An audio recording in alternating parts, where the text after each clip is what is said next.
But a very, very popular, and I don't know if that's the right word because it's it's sad, but a lot of veterans are claiming mental health. And so I think we should speak about specifically the CMP exam for mental health. And mental health is a different beast. Okay.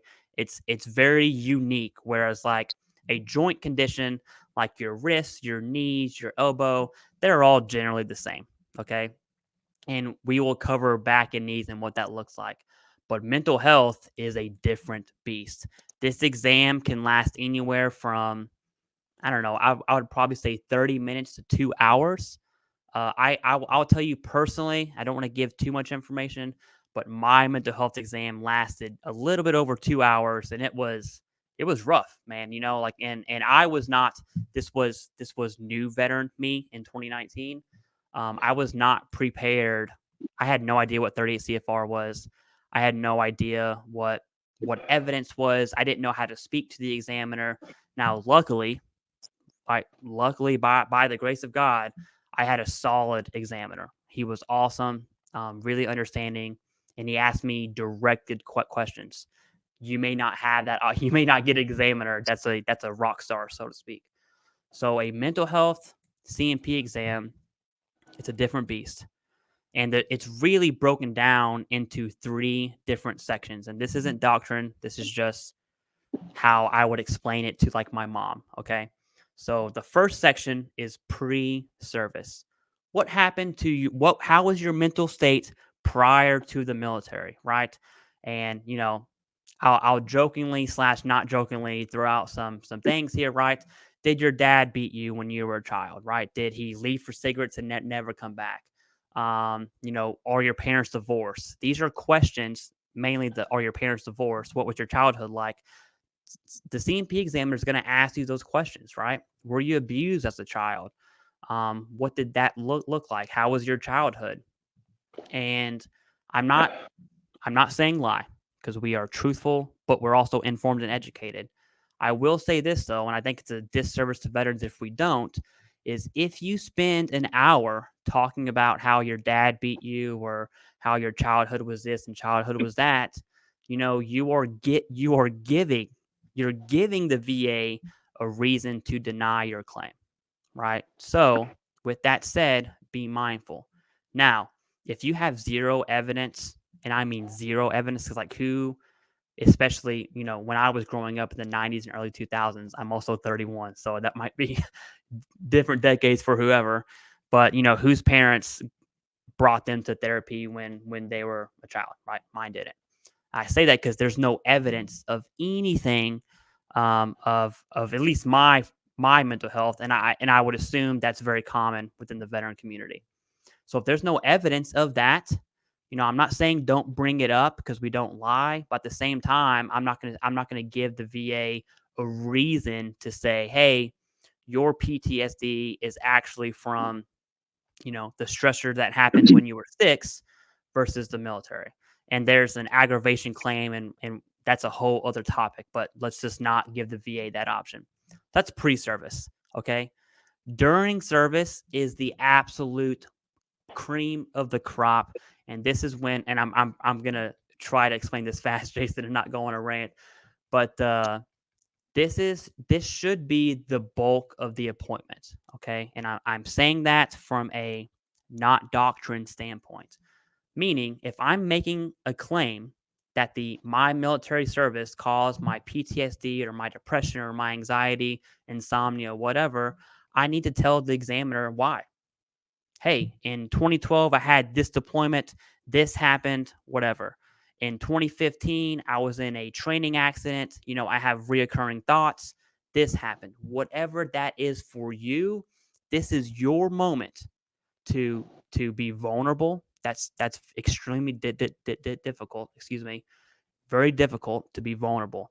But this is the one moment that you have to take your shield off. You have to lower your walls and talk to the examiner. Now, the examiners are really good at what they do. Okay, there are techniques that they have to kind of navigate the boundaries that we put up. But my advice to any veteran is to be vulnerable, especially if this applies to you. you have to be vulnerable. That's during service. Post service sounds exactly what it is, right? Hey, how have these symptoms affected your life? So like GERD in 38 CFR, you're not going to see quality of life in that rating schedule.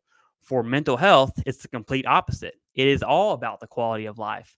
In fact, it's so much so that it's about the quality of life of the people in your life, right? So for 70% mental health, and this is as of right now, February of 24, it talks about, I'll paraphrase it, the inability to maintain effective relationships, right? So, for instance, if you have children, you might be emotionally disconnected with your kids or emotionally disconnected with your spouse or with your parents, whatever that looks like. This is the time to say, hey, you know, this event happened in 2015. Now I'm married and I have a son. It's really difficult for me to sympathize or empathize. I am quick to anger. So whenever my son makes a mistake, I'm afraid that I'm going to hit him. I'm going to lash out. I'm not saying that is you, but if it is, that is your moment to talk about that. And how do you know to say that? Because we read 38 CFR. So Jason, that's kind of the quick overview of mental health CMP exams. I want to hear your take on it, or if you have anything to add or tips for a veteran going through mental health, and then we'll transition into back. Yeah, Clay, thanks for sharing your, snippet of your own personal experience. I'm going to throw out there that I think that it's very important to understand exactly what you said, how it does have that pre, during, and post aspect, because you can get hung up in that pre section. Yeah. And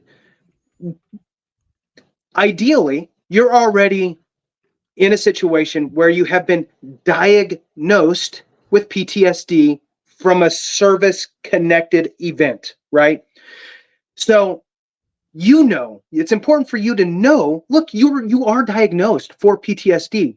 Don't get confused, right? Things get blurry and you could start to project certain thoughts and behaviors on prior situations. And knowing that could be a possibility, know that you could talk about things, whatever, but you need to move on and not linger there. And here's the thing.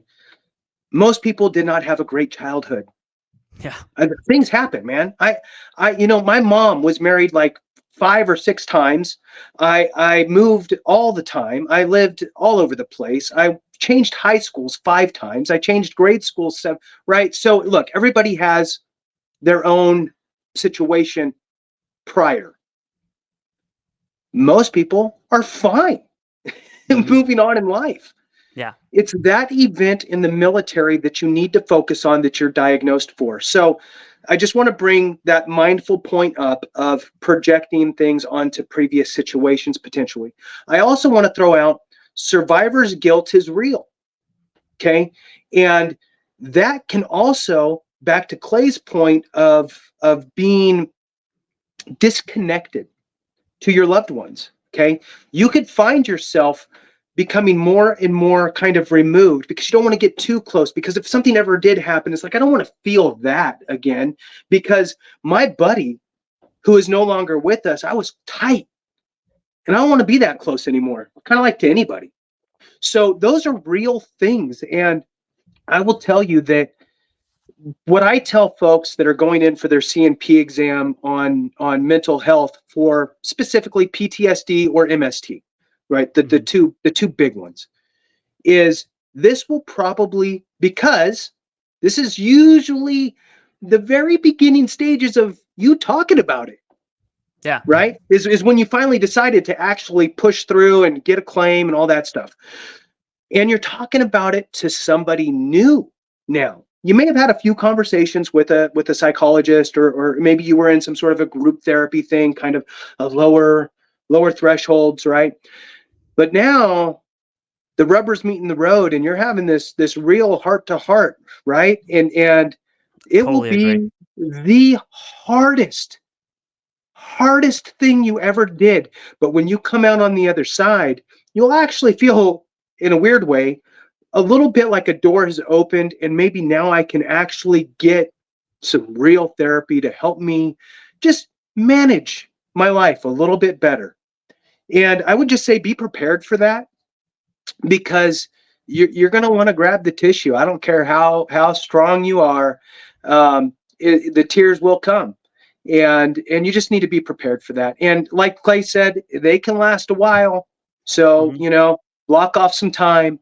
And I would say one of my suggestions that I've always told folks is make a date with a buddy, and whatever you want to call it. Make it a coffee appointment, a date, set a time with somebody that you can relate to, confide in, a coffee, whatever, right after that C&P exam.